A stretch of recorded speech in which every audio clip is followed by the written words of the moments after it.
some of the connection issues that we are experiencing. And now we get to see what these teams are going to prioritize. When you've got Upset on your roster, when you've got Kobbe on your roster, you have to think that they are considerations. But then I think there's more to prove for Misfits than for Origen here. Absolutely. Absolutely, especially after OG just took down G2. So coming into this draft, we're expecting very much the same. Week one, sometimes you see like teams come in with very like different approaches because they've had like different scrim partners coming into the year, different reads on the meta. Everyone pretty much seems to agree, especially after watching the midseason cup. 80 carry bans are where it is at. We're going to see Varus, we're probably going to see a Kalista ban, you know, Ezreal up there as well. All sorts of these picks to keep your eyes on. Oh, and Aphelios. Aphelios has to be mentioned, of course. Yuumi taken away from DOS, followed up by a Blitzcrank as well. Yeah, the Blitzcrank is very interesting here, coming through from Origen. Of course, I think we saw Hillsang pull that out yesterday and looked very good on that. That's almost hinting to me that it could be the Thresh here for Destiny. Blitzcrank has been used as a very good answer to the Thresh. Siley pulled someone out of that Lantern yesterday too, so that's what I've got my eyes on here for Destiny in the bot side. Well, the Kalista, there you go, taken away from the pool, followed up by the Syndra, and the Aphelios finds himself in the ban pool. So Ezreal is still open. You have to expect that to be first pick, with the others taken away. And now Kobbe's going to look for another option to run. Yuumi's banned away, and it's going to be Kai'Sa. The first Kai'Sa of the Summer Splits. This is exciting here. Seeing Kobbe on this one too has a lot of playmaking potential on that one. We're mostly seeing the AP build these days, so the W poke very dominant, and especially when you match up against an Ezreal, being able to contest him at range is going to be quite powerful tool. That's the Thresh I was mentioning previously for Destiny bot side with the Blitzcrank ban, so pretty solid bot lane matchups overall. But I mean, let's face it, Kai'Sa plus Nautilus is sort of the standard pairing when it comes to that ADC. And now we need to find out, how do these solo laners get rounded out? You suggested that one of the ways Misfits could help Dan is with a counter pick option in the top lane. Leave him for last pick. Look for something a little bit safe in the middle lane.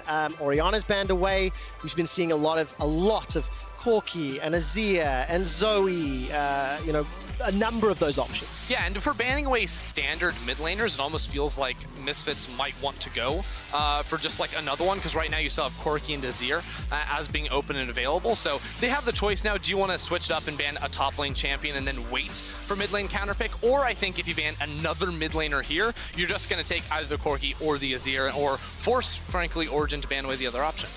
I hope that happens, and then we see something different. That would be very, very happy for me. The Oriana and the LeBlanc find themselves in the ban pool, and Misfits, let's see what they're going to ban out. A few seconds left on this phase 2 ban. And it's going to be the Corki. Okay.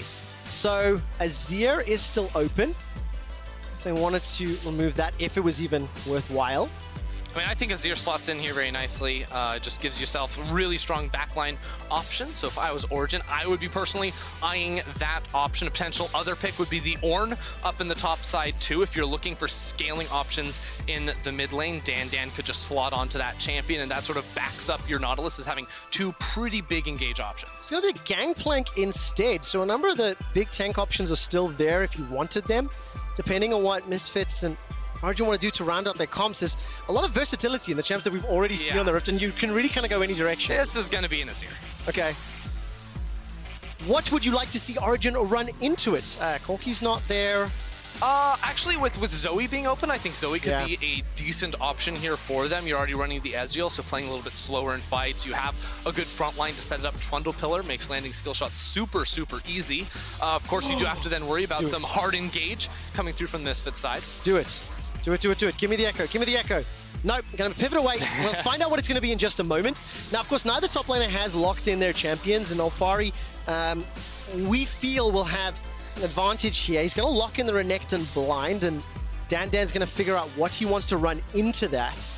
Not going the tank top that we've... No, I mean, Alphari doesn't like the tanks anymore. No, he does not. No, he can play the tanks. He was known for like 3 years for playing tanks, but hey, there's your Ekko in the mid lane as an option in towards this Azir. This is an interesting matchup because, of course, Azir does have the range advantage, but Ekko can pretty easily clear the waves away with Q once he gets a few points, and sometimes you see the Proto Belt as an option here too to fast push the wave and then set up dives on opposite lanes. So that has got to be the idea here for Origen. Get Nukeduck out of this mid lane and set up to play around, presumably Alphari, given this matchup. Oh man, and it's going to be the Aatrox now locked in. Okay, so let's zoom out, look at the 5-mans, their compositions. What do you make of both? All right, so I think Origen, they sort of pivoted because, right, you have the Ezreal scaling, the Trundle, and now they just said, hey, Ezreal, Upset, you're going to be on your own. We're looking to dive into the backline. We're looking to disrupt, you know, the Azir and the Kai'Sa on the other side. And Misfits, too. Very good skirmishing options with the Aatrox to end the late game scaling insurance. This is a matchup where, given enough time, I think FEBIVEN and Kobbe are going to be really hard to deal with, given the self-peel options they do have with like the Azir wall and whatnot. You have a Nautilus too to try and interrupt as well right there. But Origen, if they're able to unlock Nukeduck early on, find these dives, deny minion waves in side lanes, they're going to look very explosive towards mid-game in 2 items. You have to expect it going top. You have to expect it. It's going to be Origen taking on Misfits. Let's hit the rift.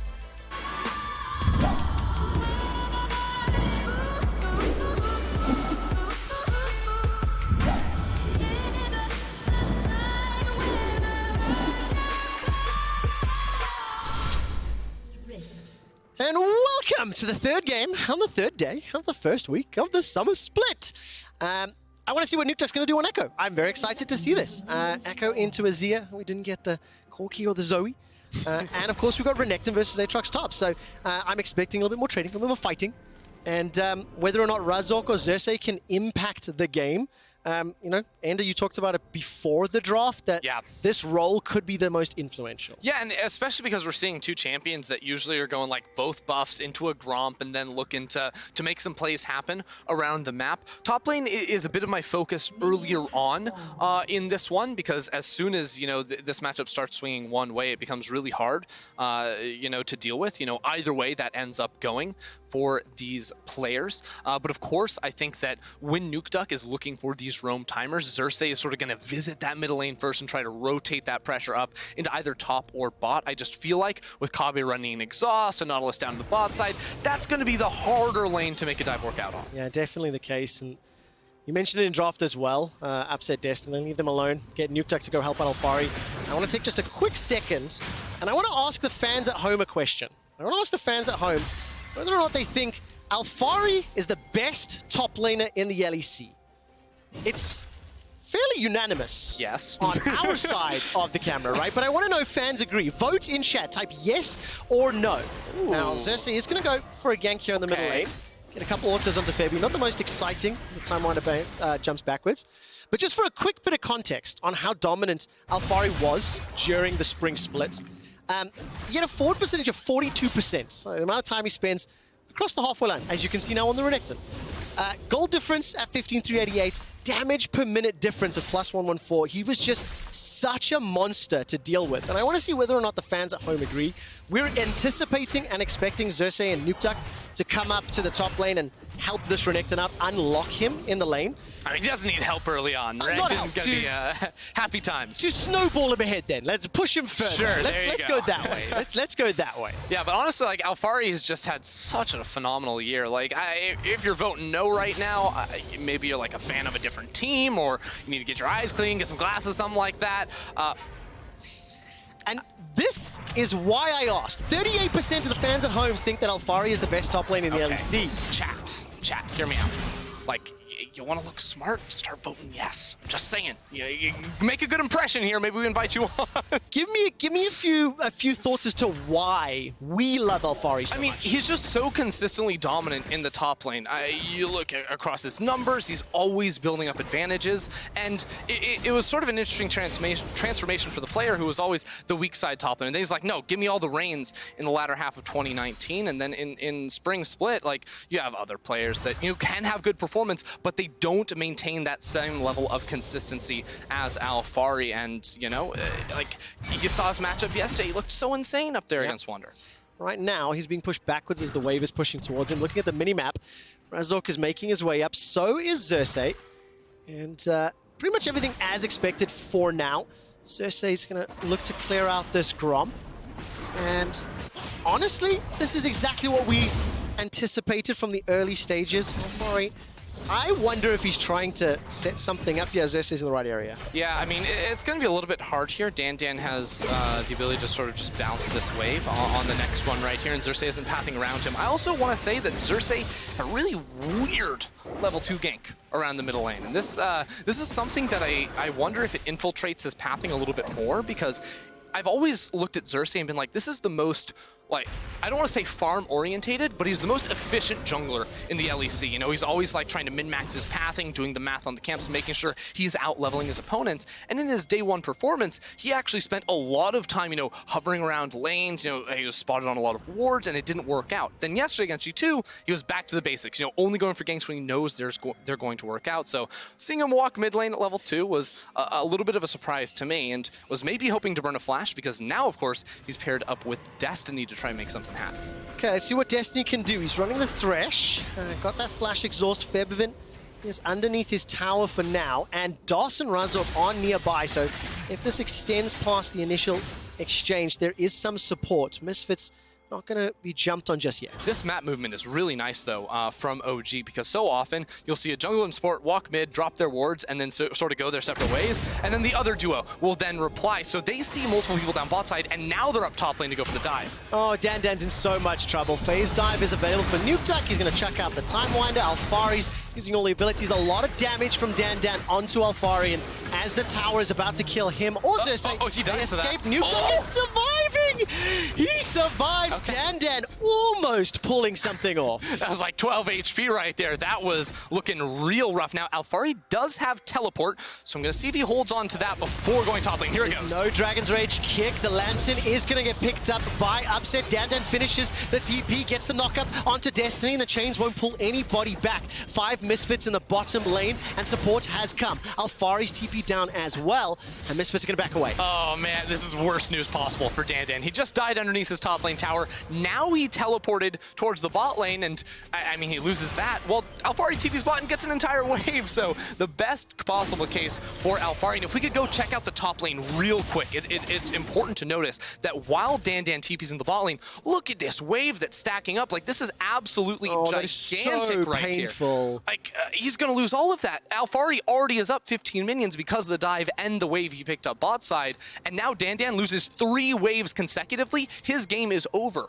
Oh, so difficult in the matchup as well. Now, Misfits do pick up the first dragon, a consolation prize, because Alphari's going to be able to unlock so much from this Dan's next few minutes of thanks play. for the 2 armor, guys. I'm having a blast up here. Yep, definitely the case. 500 gold lead, first blood in their hands. Dan picking up the Scuttle Crab as he simply cannot go stand underneath the tower. It's on a ward. Does he get stolen? No, it doesn't. Good. Nukeduck.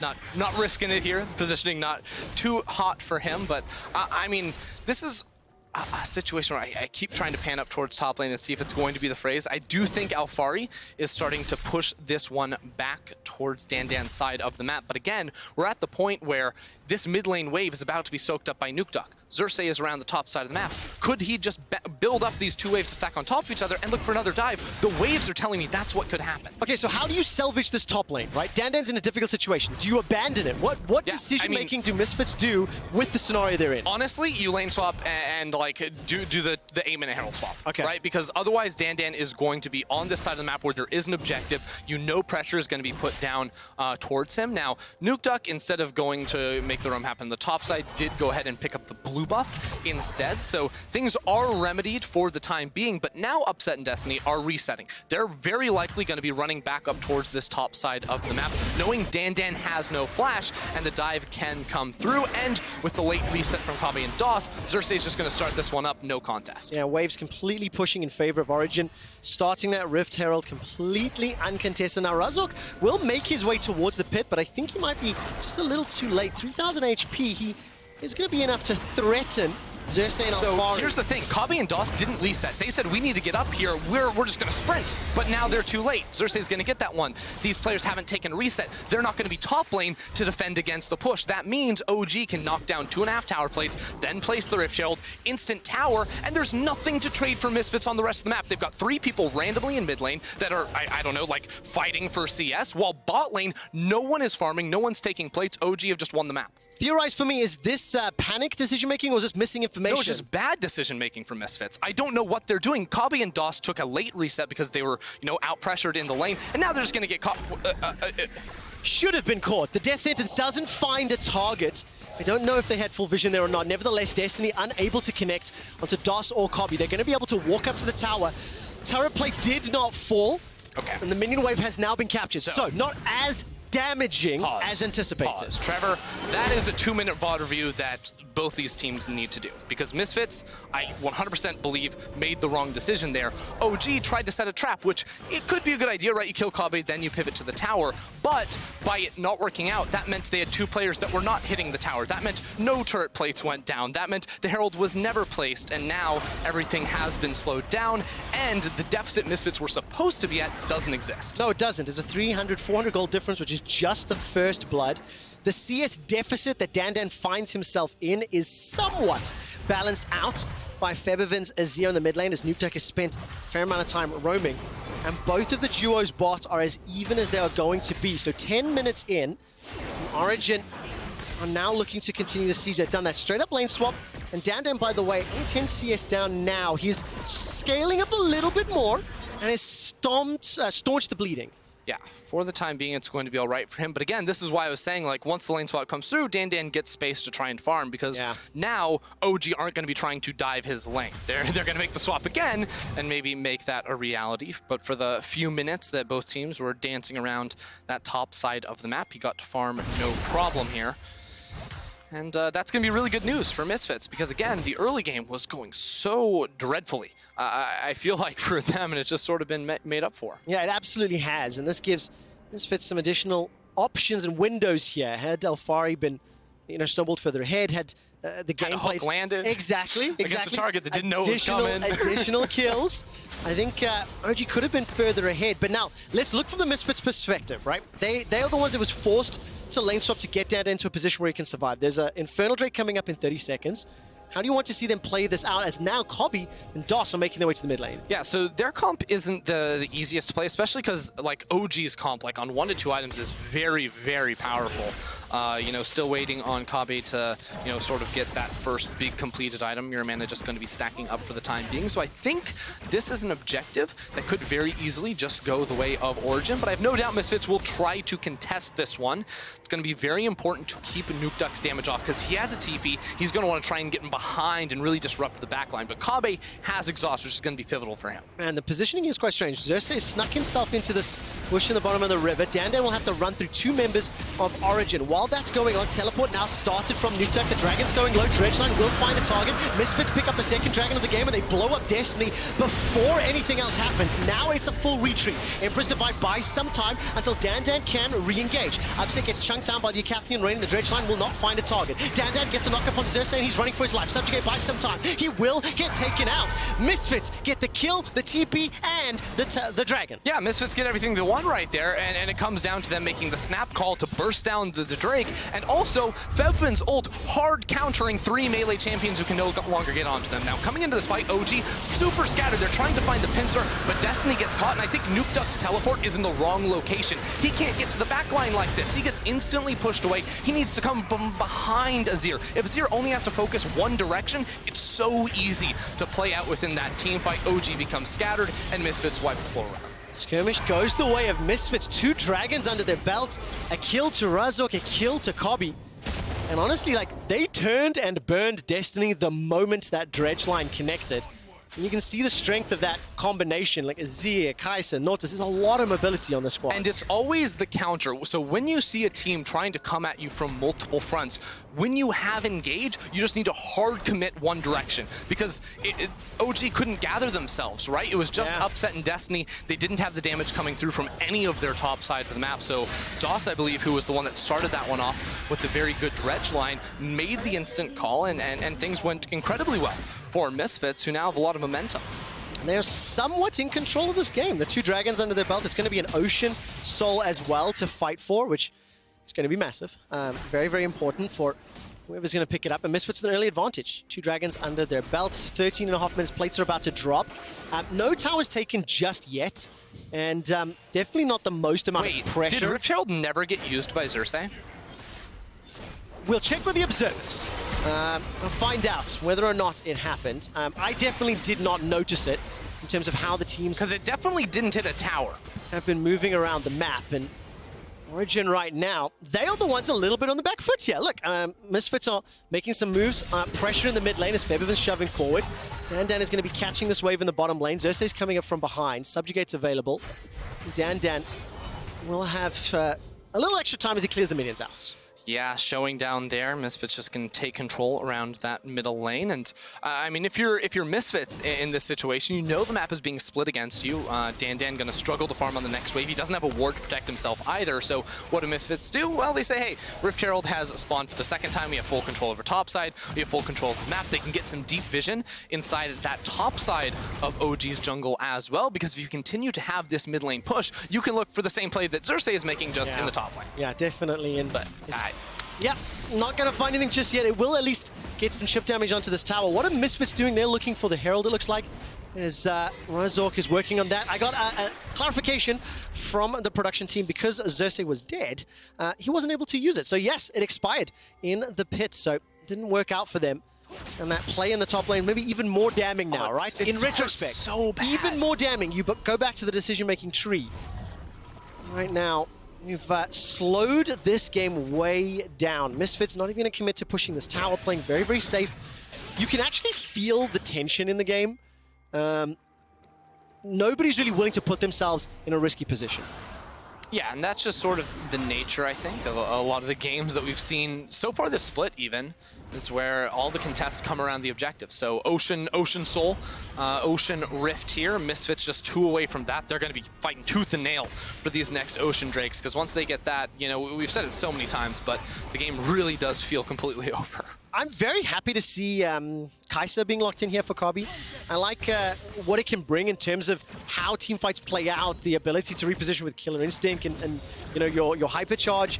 And seeing how well Kobbe played on day 1, it gives me some hope here for Misfits if he can find the items. Yeah, and I think that Kai'Sa is one of those champions that, because of her passive, she does so well at dealing with HP stackers. You know, Alphari, Xerxe going to be building HP. Nukeduck went for the pro develop first as well, so Kobbe going to be very good on that front. Kai'Sa also, because the dash, the invisibility, once you get that evolution, deals pretty well with melee champions and getting away from them. You know, if Renekton tries to dive in the backline, she just pops the invisibility, and his auto attack that would stun gets canceled, and then he's waiting around trying to find her. Then when she pops out, she has exhaust, and that is an adaptation I really like seeing here from Kobbe, because again, in these fights, sometimes he might not have his teammates around him. You know, DOS isn't always going to be able to peel for him, and in those moments, it will be Kobbe trying to escape from the inevitable Nukeduck and Alphari collapse. Yeah, it really will, and right now there is a bit of a collapse onto Dan.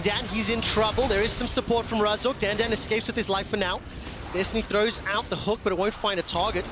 The Ocean Soul is up, Dragon rather, and now Misfits looking for the engage. Yeah, so Dan's trying to reset and then teleport back into this fight. He doesn't have ultimate, but the rest of his team minus DOS do. Can Razork get the steal? We're gonna have to find out. Misfits were able to do it last time around. OG are in there, Razork's inside the pit. It's going very, very low. Razork goes up, but the death sentence finds the target. Origen are able to pick up the Dragon, and DOS is forced to flash for his life.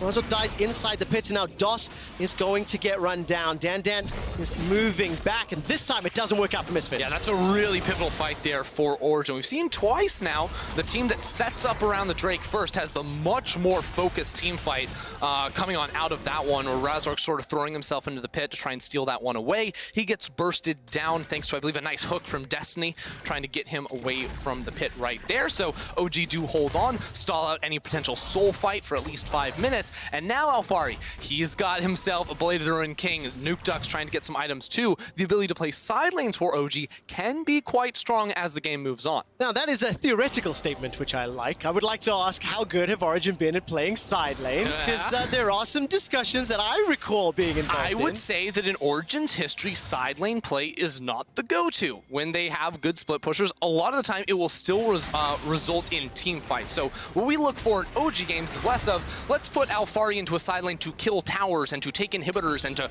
draw a ton of people towards him. Sometimes he does that when he like 1v3s on Gangplank. But rather what we'll see is them get pressure from side lanes and then collapse on towards mid lane and set up for the fights from proper angles. And that is what makes them a strong team fight team. Well, Origen, we're putting some pressure in the top lane. Misfits were looking for a collapse. We're nearly 20 minutes in, and we have a competitive game. 2 dragons to 1, 3 kills to 2. Despite Dan being put very far behind early on, Misfits were able to rally and bring it back. Now Xerxe and Destiny gonna look for a little bit of damage onto FEBIVEN. Despite the death sentence in the flame, nobody could take the Lantern. Emperor's Divide will buy some time, and FEBIVEN is able to escape with his life. But Destiny, been a little bit more timely with that. Upset could have arrived, and FEBIVEN is able to escape, but at the cost of his flash. Now, while that's going on, Blade of the Ruined King Renekton is gonna force Dan to dash over the wall, and we are entering this 20-minute phase. 1 tower down each, and this is just... it's just pressure and momentum in terms of the mini waves and where these people are putting Exactly, but those moves from Origen were really pivotal because the fight in mid lane lasted so long, right? FEBIVEN thinks, oh, I can put down some poke. But of course, Destiny did land a good hook, and then Upset's ultimate is ultimately the damage that forced Febi to have to flash away from Xerxe. Meanwhile, bot side, Alphari, we mentioned it with the finished Blade of the Ruined King, destroys in this matchup now. Yes. Dan cannot take a fair fight against him, so it looks like Misfits are saying, oh, how do we respond? Let's put FEBIVEN down into the bottom lane, send some magic damage into the Renekton, of course, because he went for the Ninja Tabis. Also, you can keep it in range when Febi has ultimate. Alphari can't really go for the kill unless he commits the flash, and that's going to be a little bit extra in a side lane. What I really love about every single champion in this game is that the execution of these team fights is what's going to determine the success factor. Not whether or not somebody is beefy enough on the front line and unkillable. And that just makes it really exciting to anticipate the next fight around the dragon, for example. Baron is now up. I think it's a little early. However, you have to start factoring this in as the game progresses. And that's because so many of the champions in this game have very high agency. And this is a term used by designers to describe champions that have many tools to be able to carry the game and don't have to rely on their teammates. That means you have mobility, you can attack people from range, you have some CC, you have damage. Look at a Renekton. He's got pretty much all of that. You got an Ekko that can do that. Ezreal too, one of the higher agency ADCs. Misfits, a lot of the same on their side. So that's why these fights can get really messy, because it is individuals trying to pop off. It is indeed. That's a death sentence onto Kobbe. He's not taken down just yet. The exhaust buys time. Killer Instinct sends him to safety. Somehow, nobody dies in that fight. The blast cone pushing Misfits to safety. So let's talk about agency there, because Kaisa just demonstrated it wonderfully. Even when you get caught, you have the tools to escape, and didn't have to use either summoner spell there, which is absolutely critical, especially because Xerxe lost his. So now him attacking a Kobbe or a FEBIVEN in a fight, never going to happen. He's only going to be able to whack away at the front line. Now, the tower did fall in the bottom lane from Origen, and now they've got position in the mid lane. The Pillar of Ice goes up. Where is this teleport coming down? Straight behind the tower. FEBIVEN has arrived.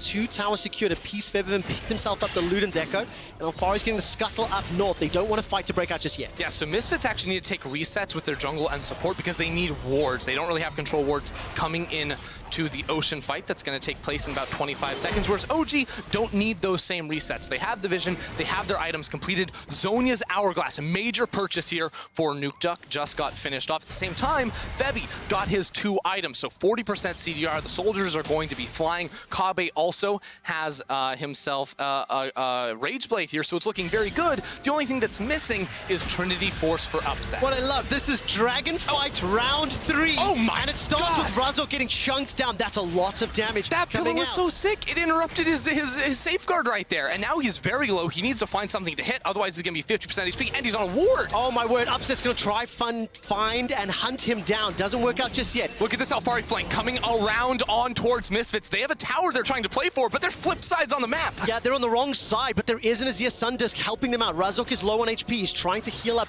what he can. The minion wave has been cut off by Origen.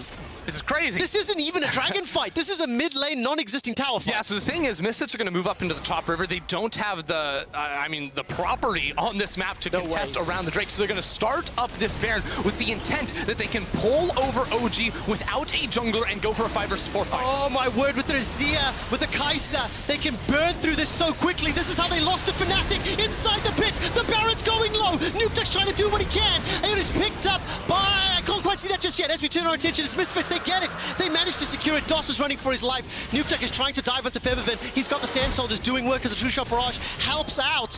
And as Nukeduck goes forward, thanks to the Aatrox, the flash flay from Destiny helps set up another. But Misfits, they got the Baron and they get out with 3. What a call to make right there from Origen, saying, Xerxe, we don't even want you around the pit without a flash. You're not going to steal this one. And they take the team fight instead. So there's a lot to unpack in this thought process, because I think in OG's mind, they're saying a 24-minute Baron, what does that net Misfits? Frankly, it's not going to be an inhibitor. That is very unrealistic that they're able to find that one. So it's a top lane outer turret, maybe it's an inner tower. And they think if they can get the free Ocean Drake, get themselves closer to a soul, while also finding a couple of kills on the back end of that fight, that it is going to be worth. And I think that with the result that happened, it is, but that is a very difficult call to make in the moment. And also, Misfits committing to the Baron again. Think back to the Fnatic game.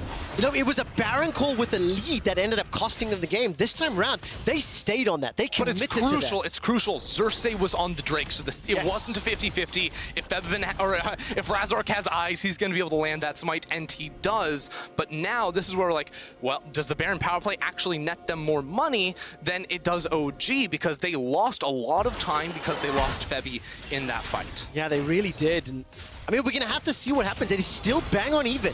Gold, Dragon, I mean, there's a few extra kills here for OG.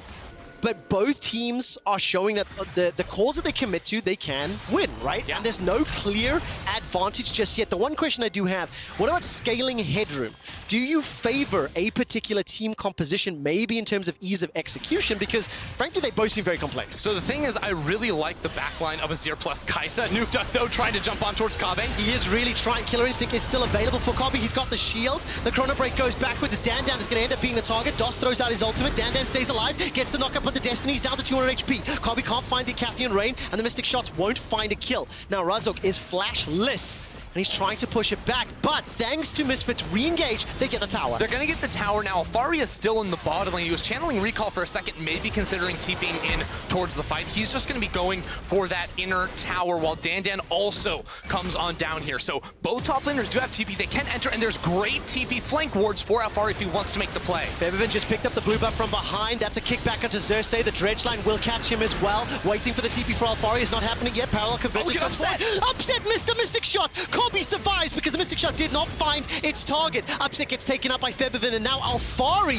is TPing in to a 4 versus 5. He's going to be forced away. FEBIVEN flashes the Emperor's Divide, locks him inside the jungle.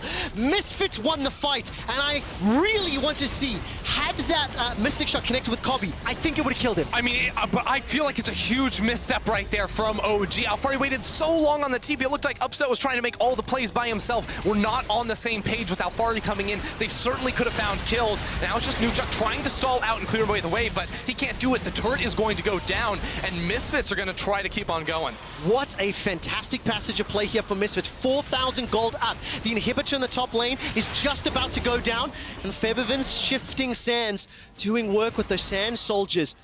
Dandan's going to be able to back away. He doesn't take the tower down. But man, oh man.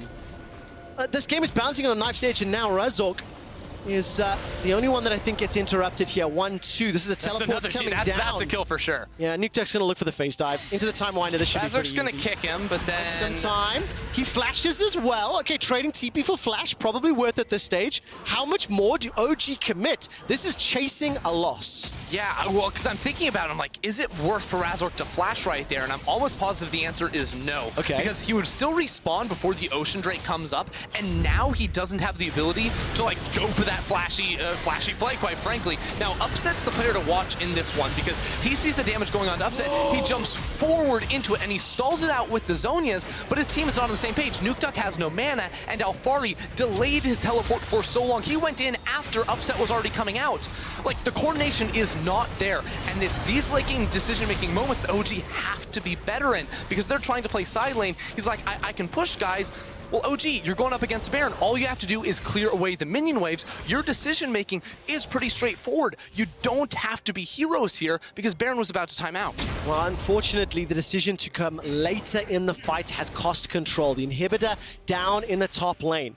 4 kills to 5. We're 8 seconds away from the Ocean Drake. And Misfits are temporarily in control. 3k up, Supers in the top lane.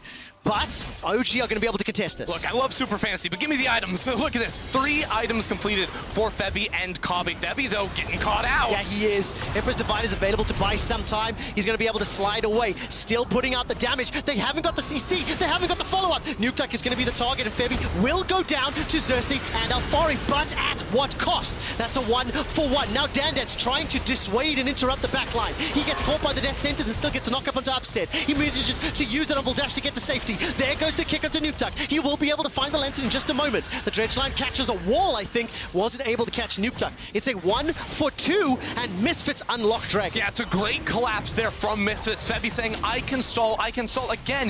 It's 3-4 melee champions trying to funnel in against an Azir. So sure, Febi does fall in the end. Alphari was able to take him down, but the amount of time he was able to buy with that ultimate was massive, and the Baron just respawned. Xerxe's still dead. Misfits are getting everything. Unbelievable game so far between Misfits and OG, and I'm going to remind everyone of the quote that Amazing gave me before this game, and he said he thinks the level they showed against Fnatic was a much clearer indication of this team's strengths. And this is one of the most even games that we have seen. Despite a minor lead for Misfits, it could still flip backwards. Baron, again, Upset, Destiny, Nukeduck are near the pit. Smite is available, and Misfits will pick this one up. Now DOS connects with the dredge line. That's a golden Nukeduck for now. Here comes Xerxe. Mystic shots are being fired into the pit. There's not many flashes available. DOS will get caught. Kobbe uses the killer instinct to the backside. He's able to force Nukeduck's ultimate away. Now Xerxe's the next target. Kobbe's running him down. The Emperor's Divide will not be able to lock anyone against the wall. Flash over the wall from Xerxe. He's running for his life. Destiny's dead in the backline. DOS did not die. DOS stayed alive the entire time, and Misfits get 2. And there's minions still inside the base, Trevor. This is going to be GG for Misfits. All they have to do is keep pushing in towards the top lane, in towards the base. Nukeduck's low. They've got to reset. They've got to find themselves time, because Misfits are so strong. Kobbe and FEBIVEN are going to go just rampage through this base. Fantastic game of League of Legends so far in Origin. Now trying to defend a 5 versus 3 with Baron minions. Surely it is done. Misfits have got another kill. They find a 4th. They've got the ace. They've got the Nexus turret. And Misfits take down Origin. I love it, Trevor. Top of the standings. It's like rock, paper, scissors over here. Who's going to beat who? Misfits taking